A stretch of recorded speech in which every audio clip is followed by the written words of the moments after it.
Todas y todos, bienvenidos a nuestro primer conversatorio como parte de las actividades del 30 aniversario del Centro de Investigaciones Económicas, Administrativas y Sociales. El día de hoy se presenta el conversatorio La construcción de un ecosistema para la producción de vacunas en México.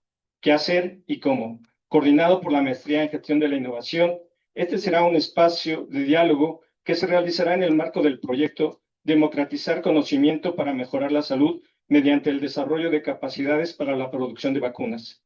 El propósito es reflexionar qué hacer y cómo articular mecanismos colaborativos entre ciencia e industria para consolidar en México un ecosistema que permita la investigación, el desarrollo y la producción de vacunas. Para ello, contamos con la participación y moderación del doctor Rubén Oliver Espinosa, decano de este centro, coordinador de la Maestría en Gestión de la Innovación y profesor investigador de este programa académico, y del Doctorado de Innovación en Ambientes Locales. Asimismo, tenemos la destacada presencia de especialistas quienes se presentarán y aportarán su experiencia desde la academia y el sector empresarial, con el objetivo de identificar puntos de convergencia que permitan fortalecer la capacidad científica, tecnológica e industriales del país en materia de vacunología. Agradecemos profundamente su disposición y damos inicio a este diálogo dejando la palabra al doctor Rubén Oliver Espinosa.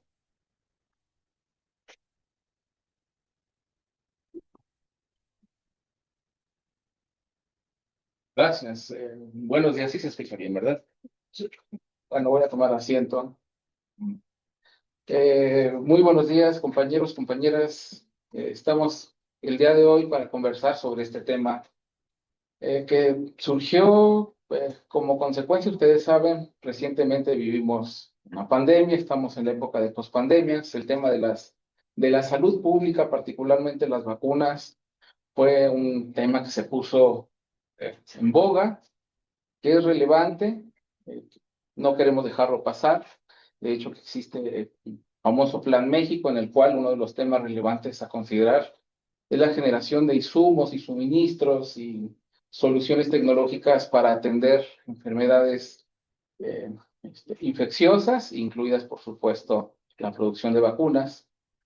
Y con ese ánimo y aprovechando el 30 aniversario de nuestro centro, decidimos organizar esta mesa, invitar a personajes muy importantes en la industria farmacéutica, en la investigación en biotecnología, particularmente en este caso al doctor Jesús Miguel Torres Flores, del Laboratorio Nacional de Vacunología y Virus Tropicales, a Néstor Pérez, de Probiomed, de la empresa Probiomed, que por cierto produce la única vacuna por ahora que está en el cuadro de vacunas básico de la Secretaría de Salud. La única empresa mexicana, el resto son básicamente pues, de importación, porque si llegan como producto terminado o porque terminan de adecuarse en México, pero no hay mucho más. Y está por llegar nuestro compañero Héctor Toriz, venía con un poco de retraso, se le atravesó un accidente, no a él, o sea, él está bien, pues, venía manejando, está en un atolladero. Muchas gracias, Miguel, muchas gracias, Néstor.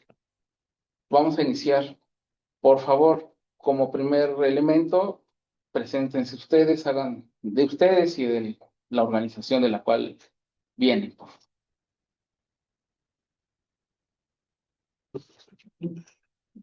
Bueno, muy buenos días a todos.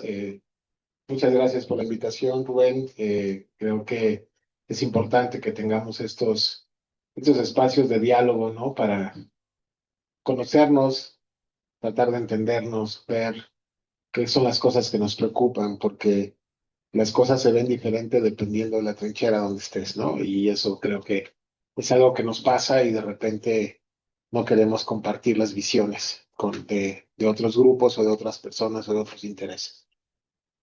Bueno, yo soy Néstor Pérez, tengo 25 años de experiencia trabajando en la industria biotecnológica.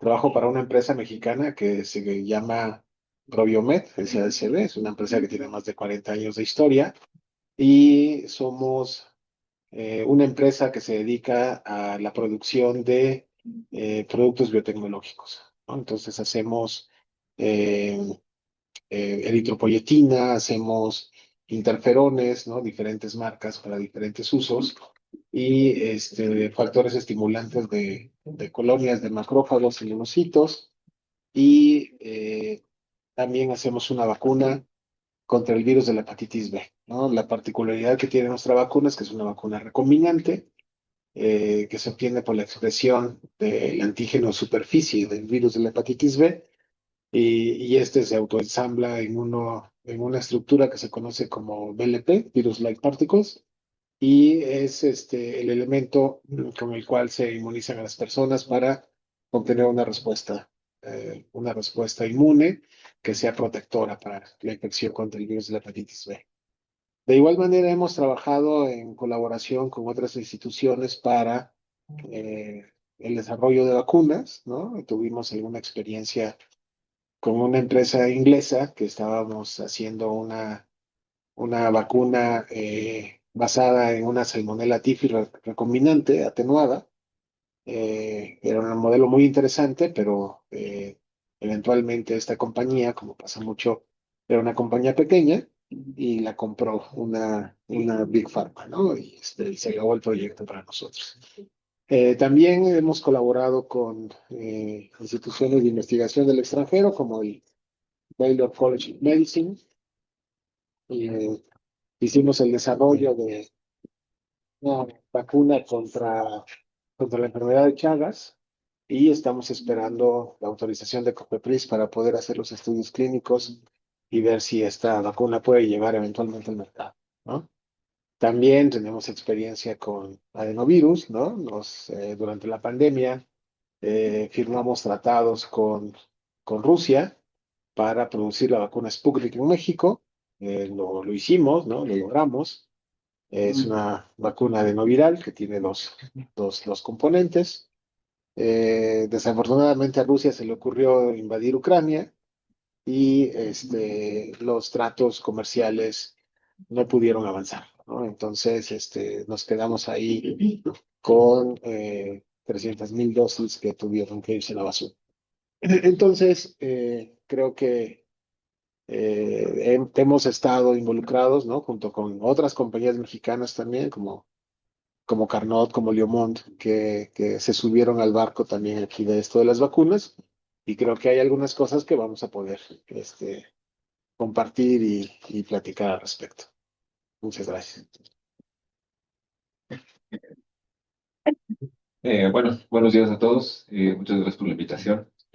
Siempre creo que es bueno venir a hablar en estos foros de diferentes perspectivas de, pues, el desarrollo de vacunas. Creo que este país necesita hablar de vacunas. Hace mucho tiempo se dejó de hacer y me parece que es algo fundamental en estos tiempos, sobre todo después de la pandemia, ¿no? No se nos debe olvidar lo que pasamos y lo que tenemos que hacer ahora después de haber vivido eso, pues para evitar, no necesariamente otra pandemia, pero sí los efectos que tuvo, ¿no? Yo soy Jesús Torres, yo soy investigador en el Laboratorio Nacional de Vacunología y Virus Tropicales, aquí en la Escuela Nacional de Ciencias Biológicas.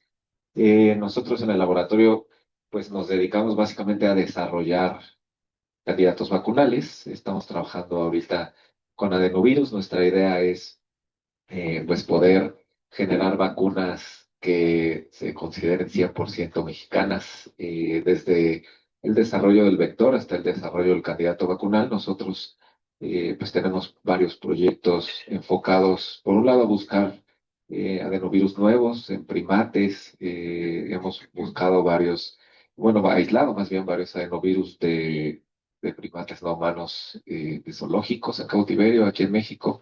Y pues con estos adenovirus estamos haciendo vectores para poder desarrollar vacunas, pues modificando estos vectores para hacerlos más seguros. Siempre se ha tratado de hacer las vacunas más seguras para que la gente no dude en aplicárselas. Y los adenovirus particularmente por ahí tienen algunos problemas raros de trombosis, son muy extraños, pero justo eso hizo que pues dejaran de aplicarse estas vacunas con tanta frecuencia. Entonces pues estamos trabajando en esos temas para tratar de hacerlas más seguras y pues además trabajando con otras plataformas basadas en vectores virales. A nosotros justo es lo que nos interesa más, desarrollar vectores virales utilizando diferentes virus como base. Entonces, con base en eso, pues empezamos a desarrollar vacunas y hacer pues, toda esta parte básica que de repente puede ser la más tardada y la más complicada, pero pues, es muy divertido también para nosotros. Entonces, pues, muchas gracias por la invitación. Vamos a platicar de vacunas. Buenos días, yo soy Héctor Toriz, investigador de biotecnología de Laboratorios Carnot. Eh, He tenido la oportunidad de estar en otras compañías más, de hecho en Probiomed, justo en los proyectos que platicaba Néstor, eh, y en algunas de vacunas de uso veterinario y algunos proyectos de startups biotecnológicas que tenían algunos otros alcances de tecnologías innovadoras para hacer alternativas a los antibióticos.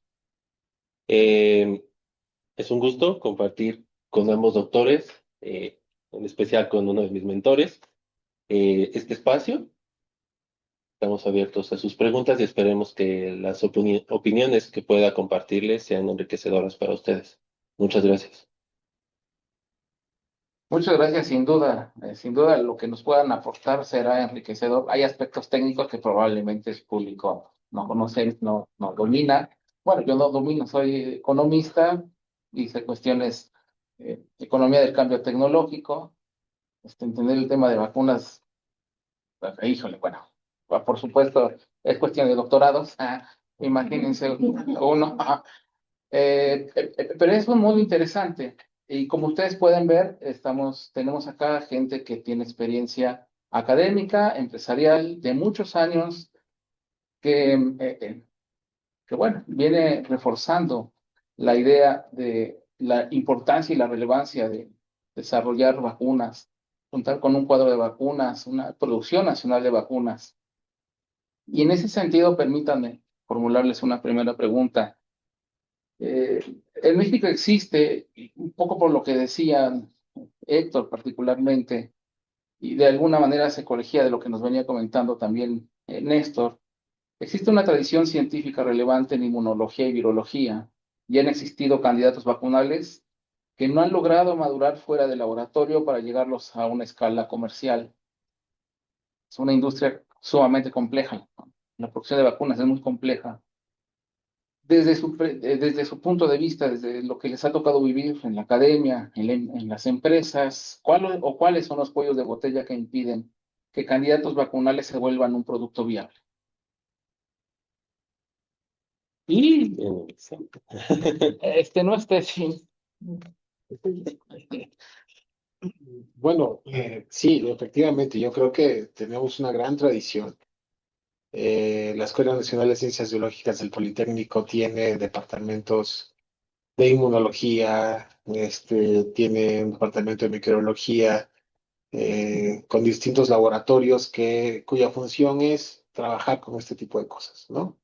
Entonces, hay una gran cantidad de tesis, de trabajos de investigación cuyo objetivo es desarrollar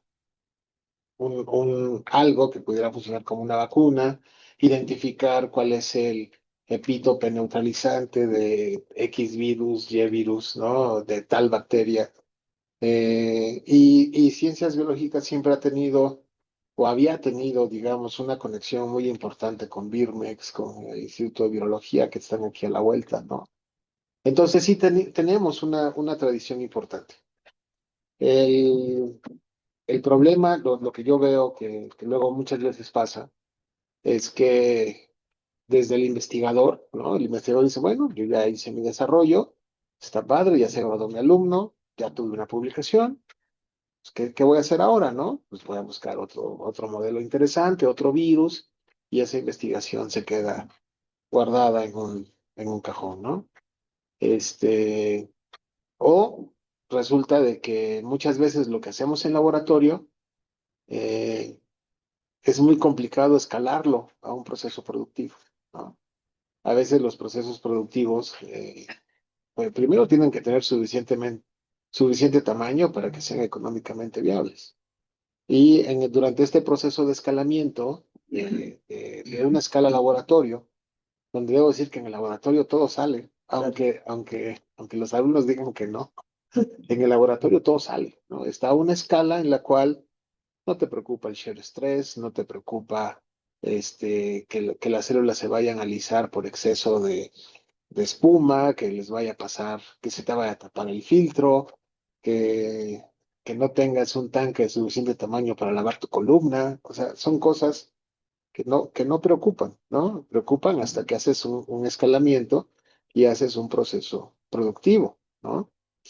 Pero creo que donde todavía la cosa se pone más complicada, porque después de eso tienes que pasar por varias etapas donde tienes que demostrar que tu vacuna realmente hace lo que tú dices que hace, ¿no? Tienes que demostrar que la vacuna protege, que la vacuna puede producir anticuerpos y que la vacuna no tiene efectos secundarios, ¿no?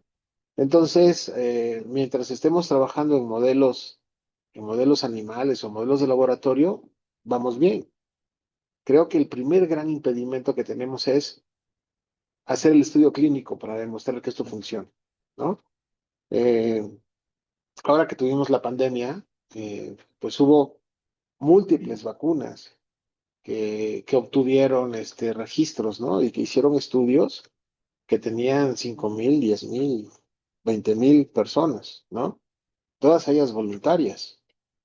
¿Y por qué? Pues porque el miedo de que te fuera a dar COVID era mucho más grande que el miedo de participar en un estudio a ver qué pasa, ¿no? En estudios donde probaron tecnologías totalmente innovadoras. Bueno, voy a retractarme de esto.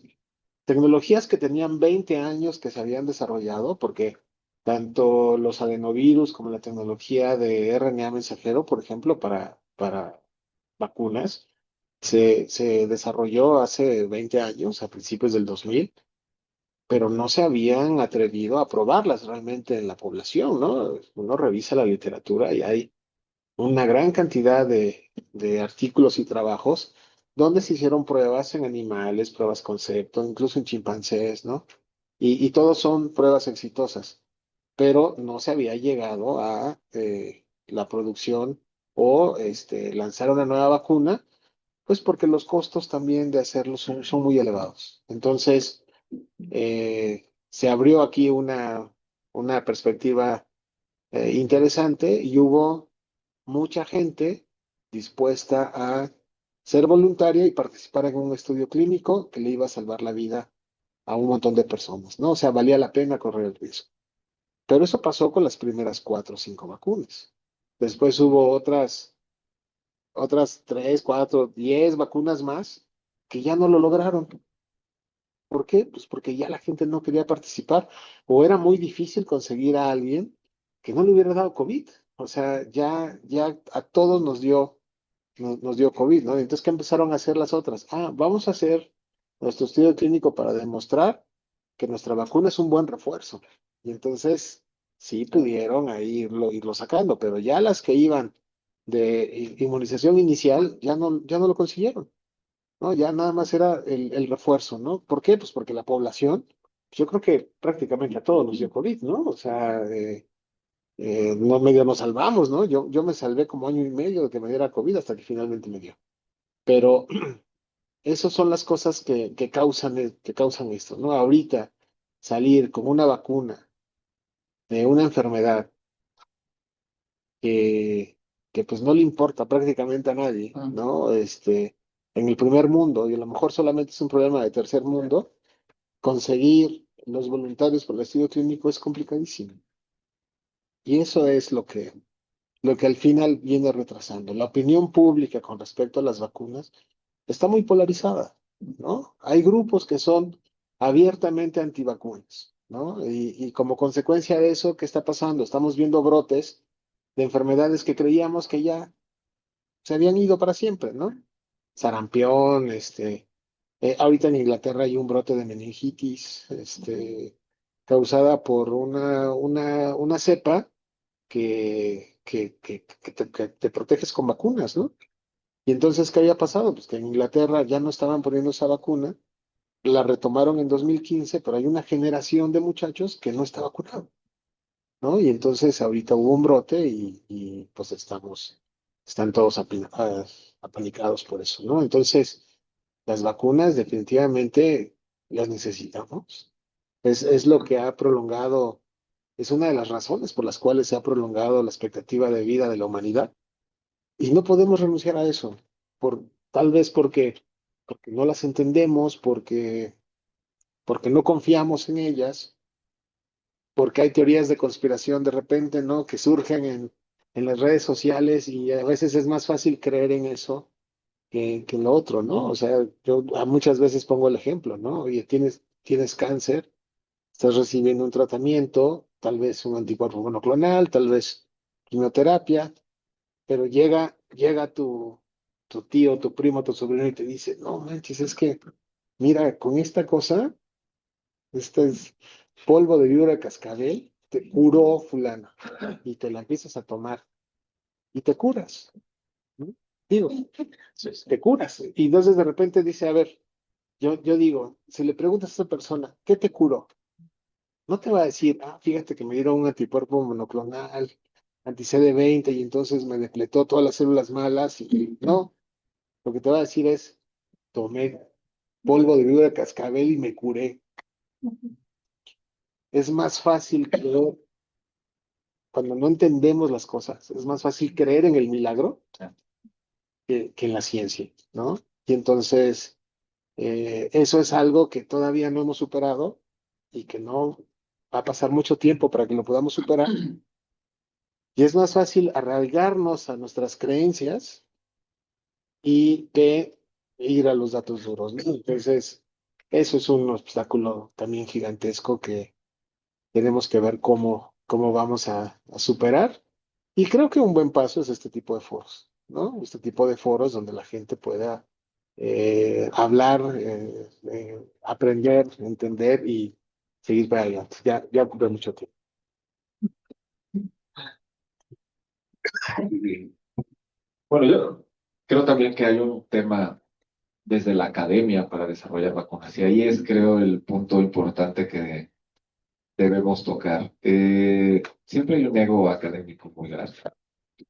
La gente que desarrolla vacunas, o mucha de la gente que está desarrollando vacunas, las desarrolla no pensando en que sean una vacuna, las desarrollan pensando en pues un inmunógeno como tal, o sea, algo que va a despertar una respuesta inmune, pero nunca piensan que eso eventualmente se va a tener que escalar, se va a tener que producir, se va a tener que probar en personas. Entonces, desarrollan vacunas que no son vacunas. O sea, y eso creo que es un problema grandísimo, se vio bastante ahora en la pandemia. Aquí en México hubo mucha gente tratando de desarrollar vacunas, ninguna de las vacunas hubiera funcionado en el mercado. Yo siempre lo digo, yo estaba en la pandemia trabajando con la CIT, entonces se revisaron básicamente todos los desarrollos que se hacían aquí en México, todos los desarrollos de vacunas que hicieron a nivel mundial, estudios clínicos, revisamos prototipos, entonces pues había varios comités que estaban encargados de eso. Y pues ese fue uno de los problemas más importantes que yo vi. Las vacunas que estaban desarrollando aquí en México no estaban pensadas para escalarse, no se estaban probando de la manera adecuada. Pues a nivel de laboratorio se pueden hacer las cosas de cierta manera sin control, sin rigor, no hay, pues, digamos, el conocimiento de lo que se tiene que hacer después para que esa vacuna se pueda producir y se pueda llegar a un estudio preclínico, siquiera, por ejemplo, ¿no? Entonces, a mí me tocó ver vacunas que, pues, no sé, vacunas de péptidos y mandaron a hacer los péptidos a China. Y pues sí, o sea, si te van a hacer, no sé, 10 microgramos de péptido, pues está bien, pero si tienes que hacer kilo porque necesitas dosificarlo y aplicar 10.000 dosis, pues no lo vas a lograr. Entonces, son muchas cosas desde ese nivel básico de investigación que yo creo que no tenemos el conocimiento necesario y mucha gente no lo quiere adquirir, que también esa es otra cosa. Por más que nosotros quisiéramos pues enseñarle a todo el mundo qué vacunas son las que podrían llegar a funcionar, pues la gente no está dispuesta a escuchar y pues ahí está el ego científico. Tú le puedes decir a alguien, no, pues es que tu vacuna pues va a servirte para inocular ratones. Si quieres proteger a los ratones de COVID está bien, pero ya si se le quieres poner a la gente, eso va a ser muy difícil y pues la gente no lo entiende así. En realidad, la gente muchas veces se molesta porque le estás diciendo es que tu vacuna no sirve, pero pues es que se lo tienes que decir. Si no se lo dices, pues van a seguir invirtiendo, que a mí me parece también algo que ocurre bastante. Se invierte mucho dinero en prototipos que nunca van a funcionar. Y desde el principio, tú podrías analizar lo que están haciendo y decir, mira, esto no se va a poder producir, no se puede invertir en esto. Y se gasta muchísimo dinero. También vi fondos gubernamentales invertidos en cosas que no tenían ningún sentido, pero pues a lo mejor era amigo del director de alguna secretaría y entonces le daban dinero para hacerlo y pues no funcionaba. Entonces, eso me parece que es otro de los problemas graves en este país. No es que no haya buenas ideas, es que pues muchas de esas buenas ideas solo son eso, buenas ideas. Hay otras ideas que pues, tienen una base sólida, considerando toda esta parte de desarrollo, que a mí es algo que, pues de lo que he aprendido bastante desde la pandemia. O sea, como virólogo yo no estoy pues entrenado para eso y pues sí, después de la pandemia se aprendió muchísimo pues sobre todo toda la parte regulatoria, que también es importante. En COFEPRIS, yo soy parte del Comité de Moléculas Nuevas, por ejemplo, entonces, pues se revisan todos estos desarrollos desde esa perspectiva de producción que normalmente pues no conoces. Y yo creo que ahí empieza una parte importante.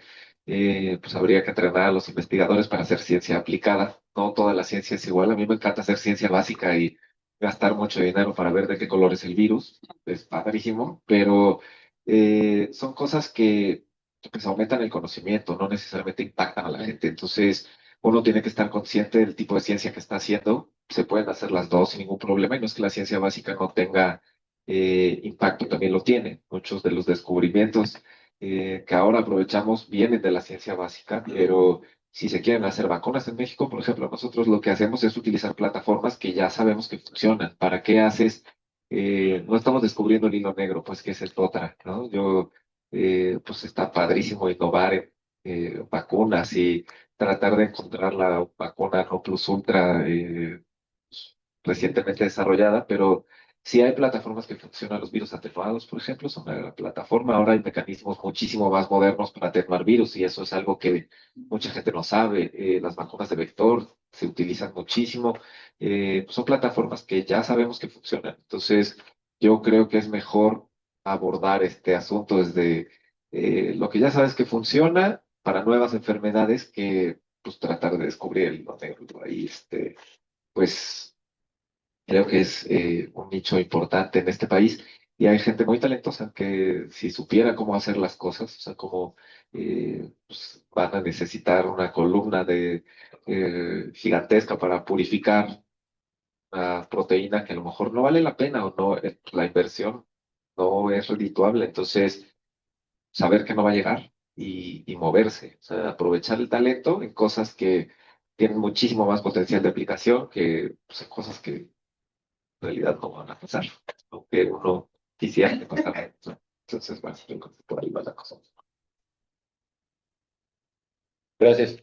Me da gusto coincidir en algunos puntos con los doctores. Veo que al final, incluso el doctor, perdón, Jesús Torres, eh, percibe las mismas, no quisiera decir carencias, pero estas brechas que hay entre academia y industria. Y justo desde mi perspectiva, este es uno de los puntos más críticos para poder tener vacunas desarrolladas en México o Latinoamérica. Sin lugar a dudas, el núcleo académico o científico de la región no le pide nada a Europa ni a Estados Unidos, en el sentido de que incluso actualmente los investigadores van y se forman allá. Tenemos los mismos equipos que tienen ellos. Sin embargo, desarrollamos, como bien dijo el doctor, pensando en que lo voy a hacer en un matraz, lo voy a hacer en un bioreactor de escala laboratorio, y no veo más allá en qué necesitaría una empresa como Probiomed, por ejemplo, que tiene la capacidad instalada para generar algunos tipos de vacunas, y entonces tengo un desarrollo que solo se queda en este tamaño. Y después cuando me acerco a la industria, dice, ok, yo no lo puedo tomar porque tengo que repetir parte de lo que tú hiciste para poder implementarlo en mi área de fabricación. En otras ocasiones, la molécula es exactamente igual a las que tienen 20 o 30 años, o muy parecida. No hay un diferenciador en la tecnología que estamos desarrollando. ¿Qué atractivo económico puede tener para la compañía asumir este riesgo y eh, hacer una vacuna así en México, pero que es exactamente igual a las que podemos traer de alguna otra parte del mundo con un costo mucho mejor, ser más costo efectivas? Entonces, esta parte también nos conecta con una carencia estructural en general en Latinoamérica para casi todo lo que es ciencia. Laboratorio, como ya lo mencioné, no hay tema. Hay capacidades humanas, algunos equipos también, pero cuando vamos a pruebas piloto y cuando vamos a escalas industriales, no tenemos. No sé, siempre digo que no lo digo porque haya estado ahí y porque ahí aprendí muchas cosas de biotecnología, pero Probiomed es prácticamente la única compañía que tiene esa capacidad instalada para hacer los virus, para hacer modificaciones genéticas.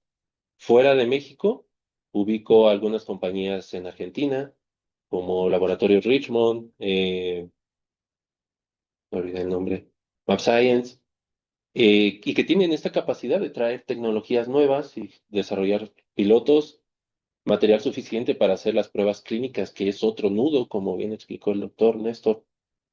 Entonces, realmente nos falta un puente para pasar de nuestro núcleo científico, que es lo bastante robusto, para empezar siquiera a generar material suficiente para empezar a hacer los estudios clínicos. Y ahí es donde está esta área de oportunidad para las empresas y para los gobiernos. Ya no es solo, como bien dijo el doctor Jesús, financiar, ver el color del virus, financiar al científico que va a contar todos los pares de bases del ADN de este virus, sino cómo los financió a ellos para que ahora desarrollen tecnología que realmente pueda aplicarse en la industria y empezar a transformar este conocimiento ya no solo en ciencia básica, sino en ciencia aplicada y que a la vez sea el combustible para que podamos desarrollar nuestra infraestructura en Latinoamérica para tener bioprocesos farmacéuticos. Sería mi... No. Pues muchas gracias. Bueno, hay un salto muy grande de la investigación básica a la aplicada y también hay una forma de entender el financiamiento, quizá el financiamiento público, sobre proyectos que probablemente terminan por no ser productivos en el sentido de producción industrial, escalamiento. Hay una ruptura ahí importante, relevante que nos comentan. Y en ese sentido quisiera preguntarles si existen modelos o esquemas de colaboración que pudieran ser funcionales para escalar capacidades de investigación y de producción de vacunas. No sé, ¿han pensado quizá formas como consorcios, esquemas de fondeo, centros de desarrollo de procesos de propiedad público-privada? Hace poco al nivel América Latina, recordarás, Néstor, platicábamos sobre un centro de formación de recursos humanos en Brasil, como quizá un primer acercamiento, pero no sé, ustedes quizá tienen una mejor opinión, una respuesta mejor de lo que yo pueda decir. Después, sí. Es complicada esta pregunta porque en otros países, sobre todo en Estados Unidos, en Europa, muchos de los desarrollos pues, científicos que se están tratando de escalar a la industria, pues tienen financiamiento privado. Entonces, hay muchísimo que aprenderle a estos países en el sentido de que hay pues una industria que invierte en desarrollo y que invierte en ciencia también. Aquí en México, pues hay que invertirle primero a la industria, hay que pues, fortalecer esa industria. ¿Cómo estamos pidiendo que un privado invierta si los privados están pues batallando para poder mantenerse? Entonces, yo creo que eso aquí en México todavía no está pues en ese nivel, lo que me parece que sería más adecuado sería una inversión público-privada, sobre todo pensando en desarrollos que pudieran interesarle a la industria, pues a corto plazo o a mediano plazo, ya no pensar a largo plazo, eso ya me parece poco factible actualmente, pero sí pues desarrollos a mediano, a largo, a corto plazo que pudieran pues estar a punto de escalarse y que pudieran llegar tal vez a investigación clínica. Eso debería ser algo que pues fuera una inversión público-privada, pero también me parece importante pues decirlo. Es en estos tiempos importante que se sepa que estas cosas cuestan y cuestan mucho dinero. Yo creo que lo que ha pasado es que en este afán de ahorrar dinero en muchas áreas, pues se piensa también en ahorrar en investigación.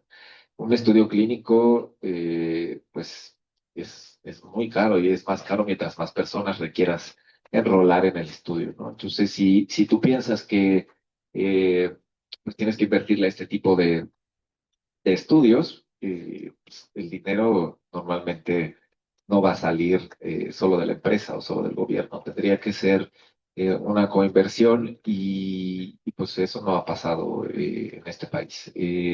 Se trata de ahorrar pues en todo y eso limita la inversión. Entonces, pues yo creo que ese sí debería ser un llamado a los políticos. Los políticos creen que hacer una vacuna pues es destapar un tubo, mezclar dos sustancias y meterla en una jeringa y que eso cuesta 3 pesos y que uno debería poder hacerlo con 3 pesos, que no necesitas 10, aunque todos los insumos te cuesten 10. Entonces, los políticos pues, también deberían aprender de ciencia. Me parece que eso es algo importante, sobre todo pensando en pues todas estas comisiones de ciencia que a veces hay en el Senado, en la Cámara de Diputados, que pues por más que tú las veas, es gente que no tiene ni idea de cómo se hacen las cosas y tampoco tienen ganas de aprender, solo pues hacen todo político, ese es el único punto. Entonces, sí creo que eso es algo que también debería pasar, pues debería incluirse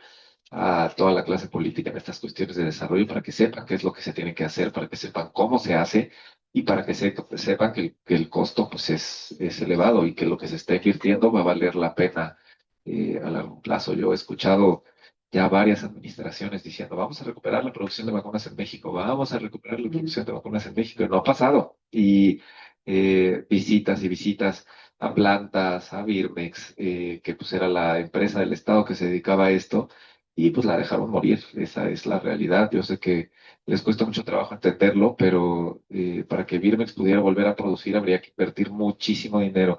Y eso es algo que los políticos no ven. Ellos dicen, bueno, pues ahí está la empresa que produzca, ¿no? Y esto pues no es tan sencillo. Entonces, me parece que en estos esquemas de financiamiento público-privados, pues también debería estar involucrada la gente que toma las decisiones y que, pues, a partir de la experiencia de ver cómo se hacen las cosas, pues se empiece a tomar mejores decisiones, porque si no, no vamos a llegar a ningún lado. O sea, yo lo veo pasar y lo veo pasar y lo veo pasar y pues no hay producción de vacunas, seguimos en la misma. Ya hay brotes de sarampión y tenemos que esperar a que lleguen las vacunas de la India para vacunar a los niños que no están vacunados porque no compraron las vacunas suficientes, que era algo que pues aquí en México se podía hacer y se podía pues asegurar que se vacunara a todo el mundo. Entonces, sí me parece que esa es la mejor manera de financiar, pero pues ese financiamiento tiene que venir acompañado de una responsabilidad de los participantes, pues, o sea, tanto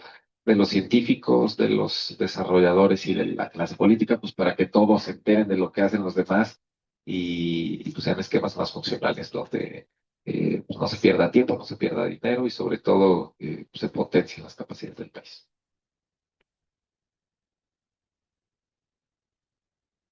Sí, yo también identifico que la inversión público-privada podría ser una alternativa. Incluso, espero no equivocarme, pero tengo entendido que en países como China favorecen este tipo de inversión, donde el gobierno ayuda de manera significativa a las empresas a sus primeros años. Incluso hay programas donde hay preferencia a comprar el producto desarrollado en China y posteriormente abrir el mercado. Puede sonar un poco de proteccionismo, pero al final ayuda a consolidar la empresa. Entonces creo que, dado las cantidades de inversión que se necesita y que mucho de este producto, al ser para salud pública, termina en un mercado de gobierno, debería de ser este el camino para poder, restaurar esta capacidad productiva en México.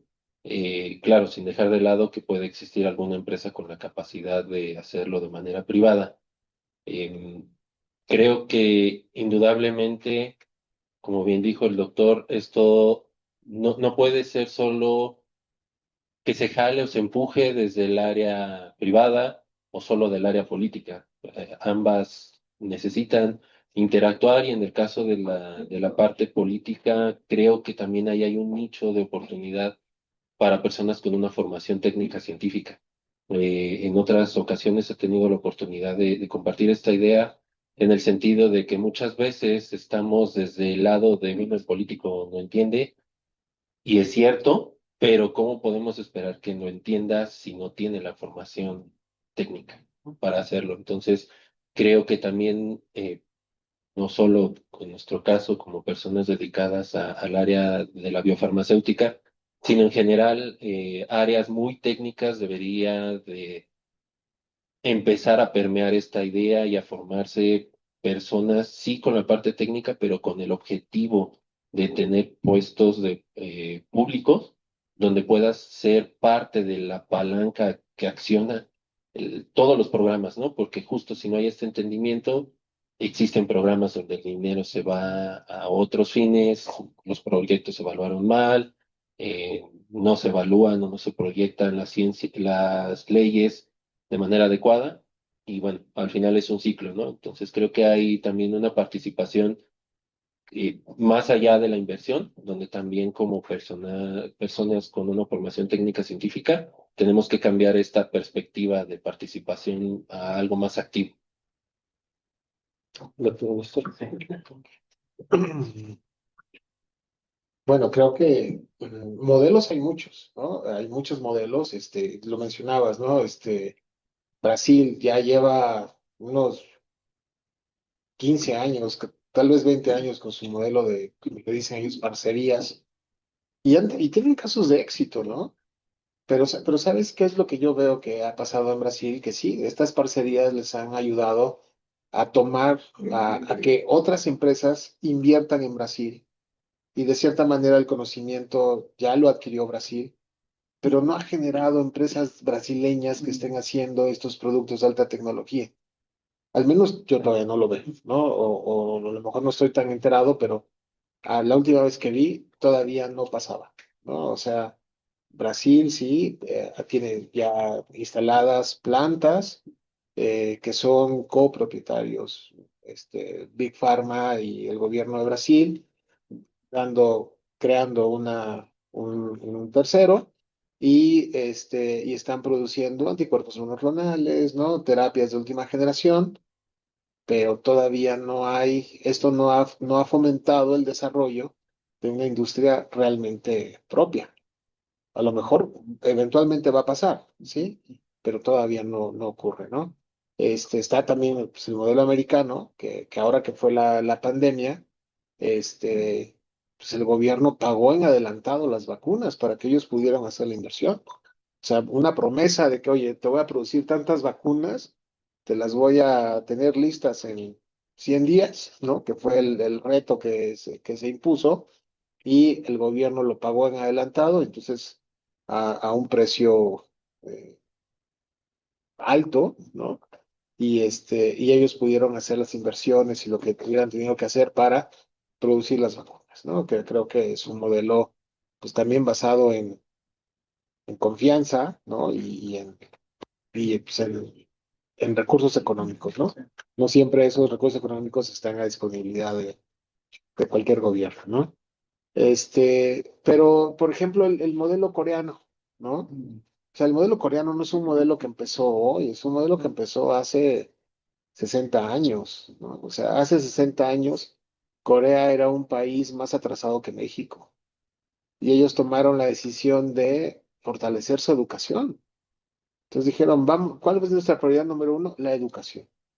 Se preocuparon porque los chicos aprendieran ciencias, aprendieran matemáticas, aprendieran física en la escuela, ¿no? Dominaran su lengua, no decir otras, la de nosotros, ¿no? Vamos a dominar la propia.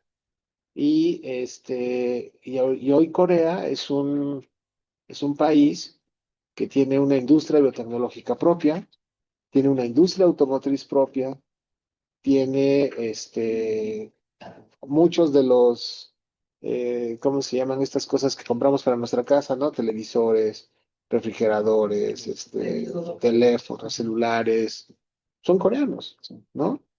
Entonces, es una apuesta a largo plazo. O sea, ¿qué quiero decir? Que el gobierno no agarró y dijo, ah, ¿sabes qué? Mira, tú eres un empresario, tú tienes cara de que eres bueno, aquí está esta lana para que pongas tu empresa. No, educó a la gente, educó a la gente para que ellos pudieran eventualmente hacer eso, ¿no? Claro, hay dos, tres, cuatro monstruos, económicamente hablando, ¿no? De dueños que son dueños de un montón de empresas y son los responsables de un montón de las cosas. Pero nadie me va a negar que Corea es un país que está eh, altamente desarrollado en este momento, que tiene mano de obra altamente calificada y que muchos de los negocios que pasan en el mundo pasan por Corea, ¿no? Entonces, es una estrategia a largo plazo. O sea, ¿cuánto tiempo se llevó en realizar? Pues unos 40, 50 años, ¿no? O sea, es decir, hay políticas que si las sembramos hoy, probablemente veamos el resultado más allá del tiempo que va a gobernar un partido, ¿sí? Pero se tienen que hacer, ¿no? Pero pues a veces pensamos, no, no, no, no, aquí yo lo que tengo que garantizar es que mi partido se mantenga en las próximas elecciones, entonces vamos a hacer estrategias de corto plazo para que la gente esté feliz, ¿no? Entonces, creo que eso es algo que se tiene que tomar desde un punto de vista de una política económica y de desarrollo y de bienestar muy bien pensada, ¿no? Yo particularmente, yo lo que creo es que cada uno de nosotros tiene el derecho de luchar por ser feliz, por tener logros en su vida y por conseguir las cosas que quieres, ¿no? Y esas cosas te las debes proporcionar básicamente tú mismo, ¿no? En un entorno en el cual exista una equidad, en el cual hacer las cosas que tú crees que son las que puedes hacer, las puedas hacer sin que alguien te lo impida o sin que algo haga que estés en desventaja contra un grupo X, Y o Z, ¿no? Creo que eso es lo más importante. Cada quien va a poder llegar hasta donde pueda y quiera, ¿no? Entonces, a los modelos ahí están, ¿no? Hay teorías económicas, tú las vas a poder explicar mejor con respecto a cómo se puede llegar a tener bienestar en un país, ¿no? Mi punto ideal de bienestar es estar en un país donde todos tengamos un buen trabajo, donde estemos contribuyendo al desarrollo de la humanidad y podamos sacar adelante a nuestros hijos y a nuestras familias y vayamos hacia adelante. Yo creo que eso es lo que todos tenemos que hacer y como consecuencia de eso vas a tener industria propia, vas a tener industria biotecnológica, vas a tener mejores plantaciones, ¿no? Estábamos presumiendo hace algunos años que éramos productor número uno de aguacate, ¿no? Le decíamos el oro verde. Está bien, pero sigue siendo economía primaria, ¿no? Necesitamos economía secundaria, economía terciaria y la biotecnología y las vacunas son tan importantes que forman parte de la economía terciaria. Entonces, tener vacunas, tener productos biotecnológicos, tener una industria farmacéutica fuerte es fundamental para el bienestar de la economía. Y no solamente para el bienestar económico del país, sino también ya quedó demostrado la seguridad nacional, ¿no? No podemos estar a expensas de ningún otro país en el caso de que ocurra otra pandemia, porque va a ocurrir. O sea, vamos a tener otra pandemia Esperemos que sea otra gripita como fue el COVID, pero si es algo más complejo, pues simplemente el pánico puede ser mucho mayor, ¿no? Entonces, es una cuestión de seguridad nacional tener una capacidad de respuesta oportuna a una emergencia mundial es muy importante para nosotros. Muchas gracias. Bueno, hay un tema, dicen, de gestión pública, nos voy implementando en términos de política, instrumentos de política y de pensar en el largo plazo. Pueden ser 2, 3 generaciones, 40, 50 o 60 años, son cambios generacionales, pero que inician por la formación de capital humano. Y en ese sentido, particularmente, por supuesto, en el campo de la biotecnología, investigación, producción de vacunas, ¿cómo ven ustedes? Hablábamos de que sí, hay una tradición en términos de investigación, pero de formación de capital humano, uno pensaría, por supuesto, que sí, va en paralelo. Pero pensando de aquí a futuro,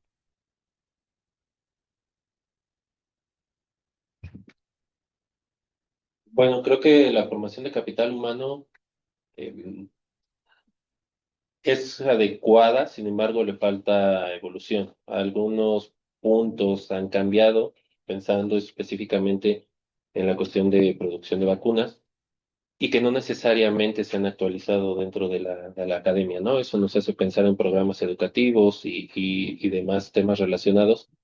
Sin embargo, identifico esfuerzos, desafortunadamente, al menos desde mi punto de vista, los he percibido aislados, donde tal vez el Politécnico genera posgrados especializados. La UNAM tiene instalaciones propias y muy bien preparadas, formadas, instaladas en el Instituto de Biotecnología de la UNAM. Pero vamos, me gustaría tal vez verlos en conjunto, programas en conjunto, que sé que al final hay colaboraciones entre académicos, entre investigadores, sé que las hay, pero que tal vez se tomaran retos en conjunto y de la mano con la industria, pensando en que tal vez vamos a toparnos con esta pared que mencionábamos al inicio, donde podemos tener al personal, al capital humano muy bien formado, y cuando llegamos al punto que el desarrollo necesita probarse en un escenario real, ahí se nos cae el sistema, donde pues la academia ya se ve rebasada por falta de instalaciones y las instalaciones tal vez están en la industria.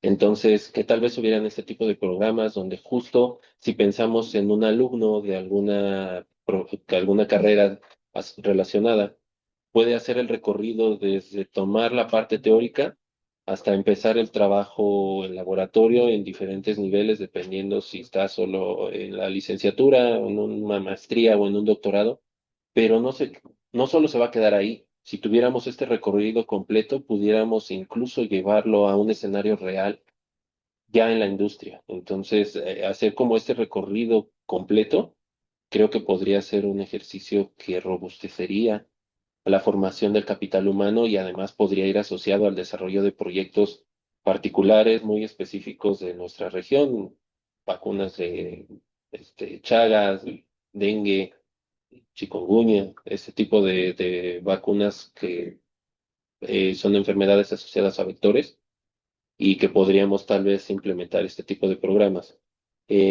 También mencionó doctor Rubén de estos programas de formación que existen en distintos países. Incluso recuerdo haber visto una iniciativa de la OMS no recuerdo si es Guinea o en países africanos donde tienen plantas piloto con el alcance de fabricar vacunas de ARN mensajero y están formando justo a sus eh, doctorantes ya en un escenario real.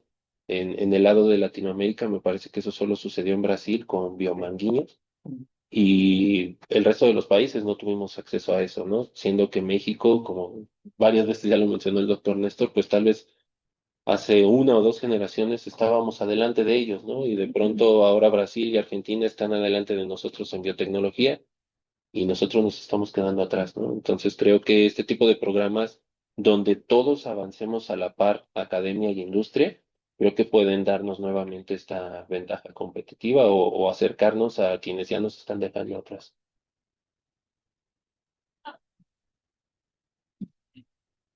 Bueno, también están desde el Politécnico pues, estos esfuerzos de el posgrado en vacunas y bioterapéuticos, que está enfocado un poco en eso, esta idea de pues, formar eh, pues, personal altamente especializado desde la investigación hasta el desarrollo de vacunas. O sea, la idea del programa pues es esa, que la gente que egresa del programa sepa pues todo el proceso que implica hacer una vacuna desde que se concibe el desarrollo como un prototipo hasta que se puede pues llevar a un estudio clínico, por ejemplo. Entonces, estos nuevos programas, pues justo creo que persiguen este fin, aunque son programas nuevos. Entonces, finalmente tienen que madurar. Eso es algo que eventualmente se tiene que conseguir, que estos programas maduren junto con la industria, que es otro de los objetivos del programa, que se puedan hacer estancias con la industria en diferentes empresas, COFEPRIS, pues, instituciones o pues empresas que se dedican a esto, a la biotecnología y que pues van a permitir que los estudiantes se formen en ambientes más reales de fabricación, de regulación, que entiendan pues todo este proceso tan complejo que implica poder hacer una vacuna. Yo creo que eso es algo que mucha gente no sabe, pero hasta un estudio clínico te lo tiene que aprobar con FEPRIS, pues, o sea, son cosas que pues parecen triviales, pero no son, implican muchísimo esfuerzo, muchísimas áreas involucradas. Pues eso es algo que este país necesita más, este tipo de posgrados pues enfocados a la industria, que finalmente me parece que tendrían que ser la evolución natural de la ciencia, porque todo el mundo cree que ser investigador es tener un laboratorio y, pues, de nuevo, estudiar el color del virus, cuando hay investigadores pues, en diferentes áreas pues, de desarrollo y que deberían estar ahí, pues, o sea, ese es una apertura del campo. En Estados Unidos ya mucha gente que no tiene lugar porque no hay plazas, porque no hay espacios, porque no hay laboratorios, se dedica a la industria, entonces entran a la industria y hacen que la industria se vuelva muchísimo más especializada y eso permite que pues, también se hagan desarrollos muchísimo mejores. Entonces, aquí en México, por lo menos desde la parte de formación, debería haber más programas como este. Y pues eso debería ir acompañado también de una inversión en infraestructura, que esa es la otra, ¿no? Para poder entrenar estudiantes, pues necesitamos plantas piloto, necesitamos pues centros de desarrollo donde al menos se pudieran hacer estudios preclínicos y lotes piloto para hacer esos estudios preclínicos. Hablando de lotes piloto, pues en cuestiones apegadas a la regulación nacional, ¿no? Que eso es algo que jamás se hace en la academia, no hay una planta piloto, entonces todo lo que se evalúa en la academia pues llegará a estudio concepto y será como el punto más alto al que podríamos aspirar, porque pues ni siquiera podemos hacer un lote con buenas prácticas de manufactura, por ejemplo, ¿no? Y de ahí, pues una planta pequeña, a lo mejor un hospital chiquito donde se pudieran hacer los estudios clínicos controlados, o sea, todo desde la academia, o sea, eso pues con una inversión de nuevo público-privada, pero pues que se haga todo desde la academia para que no sean las empresas las que tengan que dedicarse a eso, sino que sea más bien como una cuestión académica, que sí haya inversión pues de la empresa que esté interesada en desarrollarlo, pero finalmente pues estás en un ambiente pues plenamente académico donde la gente sabe hacer las pruebas, sabe pues ajustar experimentos, todo lo que se necesita pues para poder hacer un desarrollo de la mejor manera, ¿no? Entonces eso es algo que en México no existe, todavía no existen ese tipo de centros, deberían estar disponibles, pues se invierte algo en infraestructura, pero es poco y es aislado y no hay una conciencia clara de que se quiere desarrollar algo de ese tipo y en la que pues el gobierno pudiera invertir o las instituciones educativas. En la UNAM es más sencillo esto, pues hay una autonomía que les permite hacer ese tipo de cosas, pero en el Politécnico no existe tal, entonces el presupuesto pues va etiquetado y se tiene que dedicar a ciertas cosas, entonces no hay inversión pues en centros enfocados en esto, biotecnológicos, que es algo que pues debería existir y debería estarse ya pensando, por lo menos desde que terminó la pandemia y de donde nos dimos cuenta que pues no teníamos manera de salvar a la gente. Si pues, hubiera otra pandemia y todo dependiera de la capacidad de los países para hacer vacunas, México estaría perdido y todos, la verdad es que deberíamos estar conscientes de ello y deberíamos estar haciendo algo pues para que no ocurriera así. Pero si ahorita fuera la pandemia y dependiera de eso, no lo lograríamos y tenemos que estar muy enterados de eso, ¿no? Mm, Bueno, creo que México ya tiene una tradición de, de producción de vacunas, ¿no? Desde ciencias biológicas, de la Escuela Nacional de Ciencias Biológicas, tenemos ahí una relación importante con Birmex, con virología.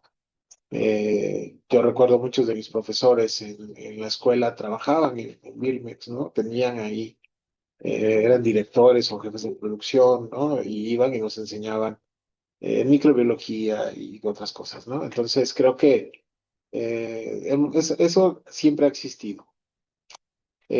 Formación de recursos humanos, como ya lo dijeron, hay carreras, tanto el Politécnico como el UNAM, que están orientadas a la formación de ingenieros en biotecnología, ingenieros biotecnólogos, eh, químicos farmacéuticos, QFBs, QEPs, eh, médicos, ¿no?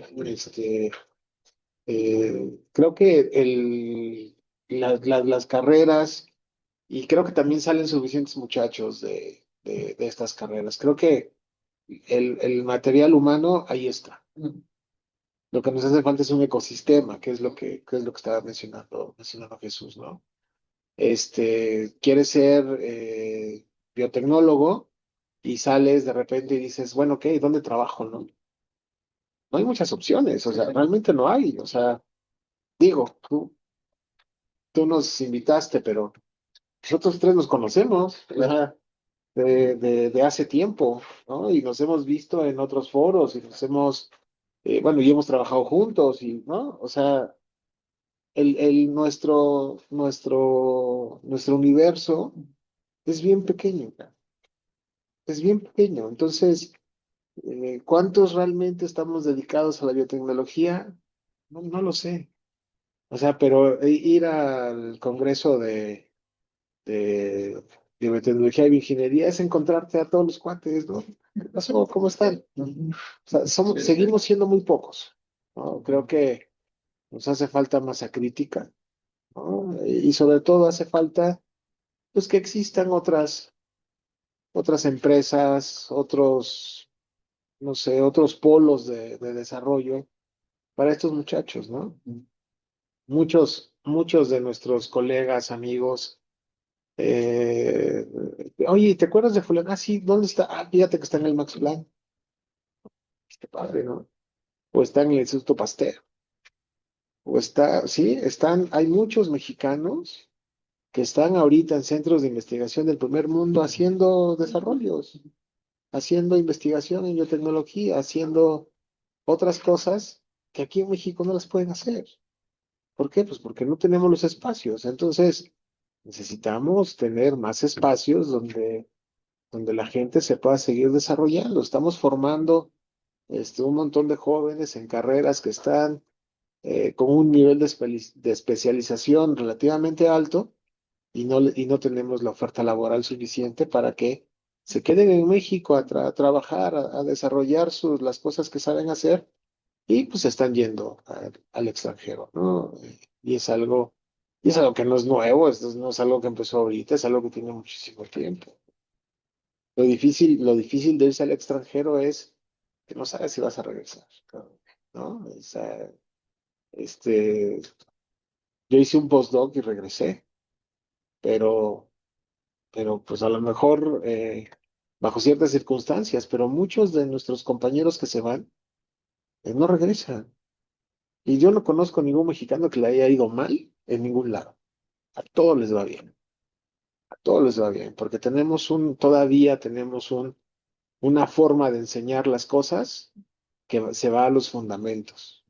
Y entonces cuando llegas al primer mundo, si te sabes el fundamento, pues dices, oye, sí, mira, pero aquí está el kit, ¿no? Ah, ok, y sabes cómo funciona el kit, y sabes cómo funciona la máquina de última generación. Y yo lo que he visto es que de repente llegan los de por allá y dicen, sí, se acabó el kit, no puedo hacer nada. Y te dicen, no, no, espérate, pues, ¿por qué no? Mejor mira la solución uno, vamos a hacerla. Esta se hace así, ¿no? Y vamos adelante porque se le cayó a alguien, ¿no? Y entonces ya no hay y hay que esperar. Bueno, que también les voy a decir que cuando estás allá en el extranjero y dices, oye, se acabó el kit, ah, sí, pones una orden y el otro día llega, ¿no? Y aquí pongo una orden en el poli, ¿no? O sea, que llega en 3, 4 meses, o sea, sí es una diferencia importante, ¿no?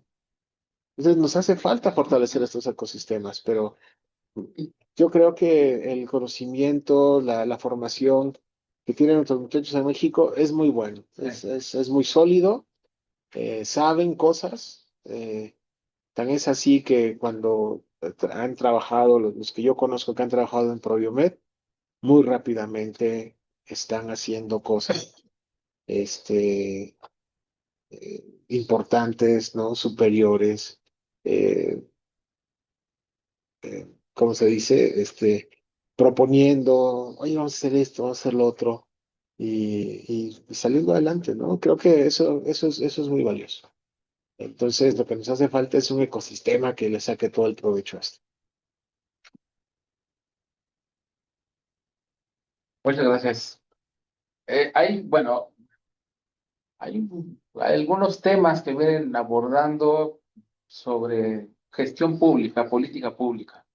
Me da la impresión de que mucho de lo que comentan pasa por ahí, por tejer fino, algunos aspectos de tejer fino a nivel interinstitucional.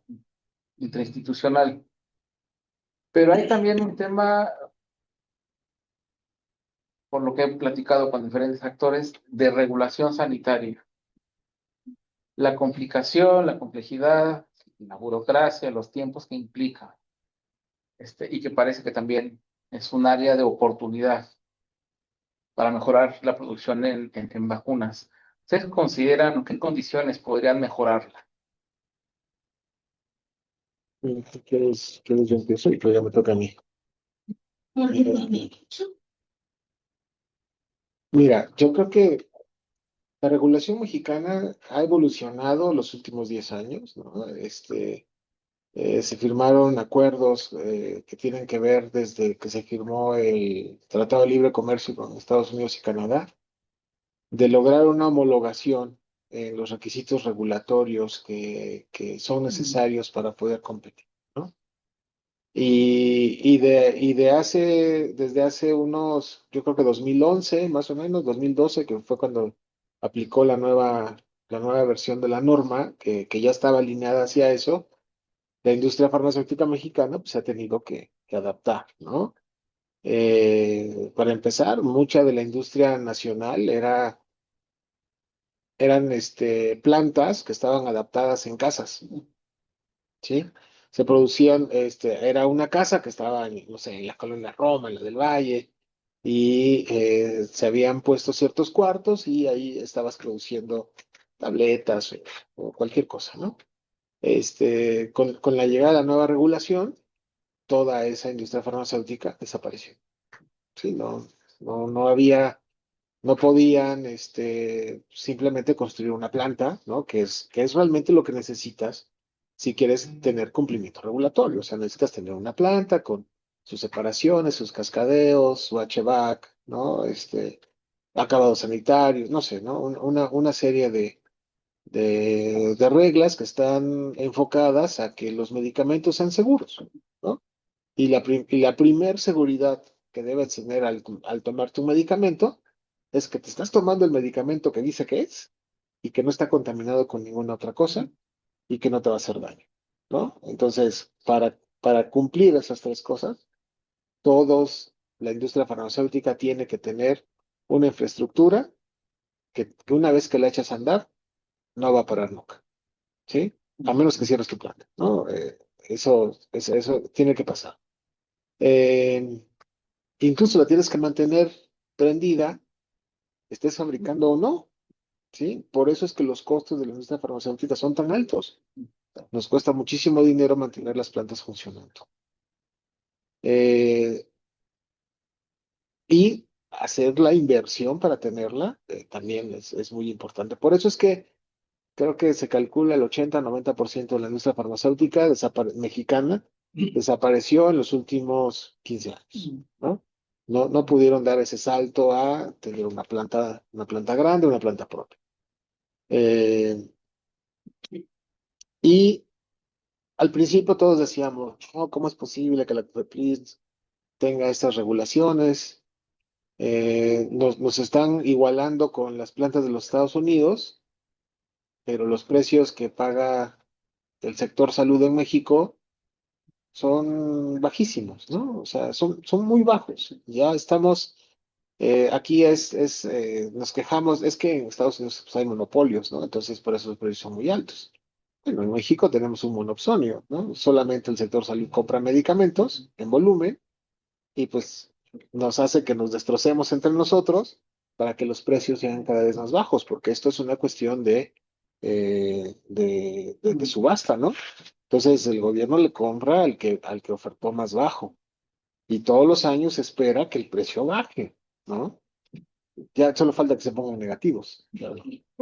Entonces, es muy complicado para la industria mantenerse competitivo con costos muy bajos para poder tener márgenes pequeños y mantener una regulación que te está pidiendo cada vez más exigencias, ¿no? Ese es el paradigma que tiene la industria en este momento.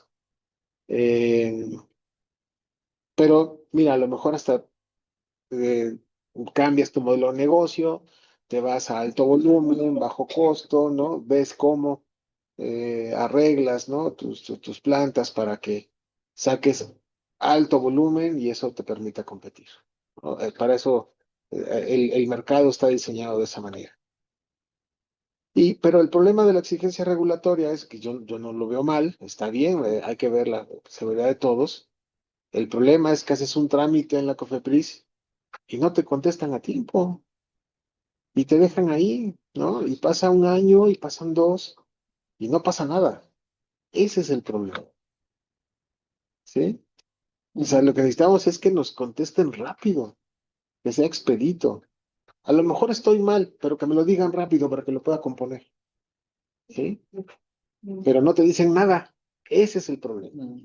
Entonces, se han pasado comisionados, han pasado cosas, se ha hablado de cómo poder mejorar esto. Y pues sí, vemos, ¿no? Sí, mira, ya se destrabó esto que teníamos desde no sé cuándo, etcétera, etcétera. Entonces, el riesgo más grande que nosotros tenemos es quedarnos en un vacío de que Cofepris no me ha contestado y eso alargue el tiempo de lanzamiento de mi producto, eso alargue el tiempo de reapertura de mi línea, eso alargue el tiempo de que venga a ver que las cosas que Cofepris me pidió que tendría que hacerle upgrade en mi planta están listos, ¿no? Eso es lo que nos preocupa. Ya. Lo que necesitamos es que las cosas ocurran rápidamente, incluyendo los estudios clínicos que estaba mencionando Jesús hace rato. Y la parte regulatoria. No, siempre me parece que hay pues, áreas de oportunidad, por decirlo de manera bonita. Y algo que me parece que es muy valioso desde la pandemia, que sería algo que tendríamos que implementar aquí en México, es el acompañamiento regulatorio por parte de la COFEPRIS a los desarrolladores. Eso no es algo que existe en este país. En Estados Unidos, la FDA nos acompañó a todos los desarrolladores de vacunas, a Pfizer, a Moderna, a Novavax, mientras estaban desarrollando las vacunas de COVID. Y eso aceleró los procesos pues, de liberación de vacunas y pues, los estudios clínicos. O sea, todo el desarrollo fue más rápido porque FDA pues fue acompañando en la parte regulatoria a la gente que estaba haciendo los desarrollos. Entonces, eso es algo que debería pasar en México desde los laboratorios, pues, o sea, si tú estás haciendo o desarrollando un prototipo de vacuna y pues le pides asesoría a COFEPRIS para saber qué puntos deberías cumplir en cuanto a registros y trazabilidad y información que tienes sobre tu desarrollo para que después a la hora de hacer una transferencia de tecnología, esa información fuera útil para la industria y no pues se tuviera que repetir, como decían hace rato, todos los ensayos, pues eso sería muy bueno y aceleraría los procesos de desarrollo. Y aquí en México no hay ese acompañamiento. Entonces, si tú le escribes a Cofepris para hacer alguna pregunta de ese tipo,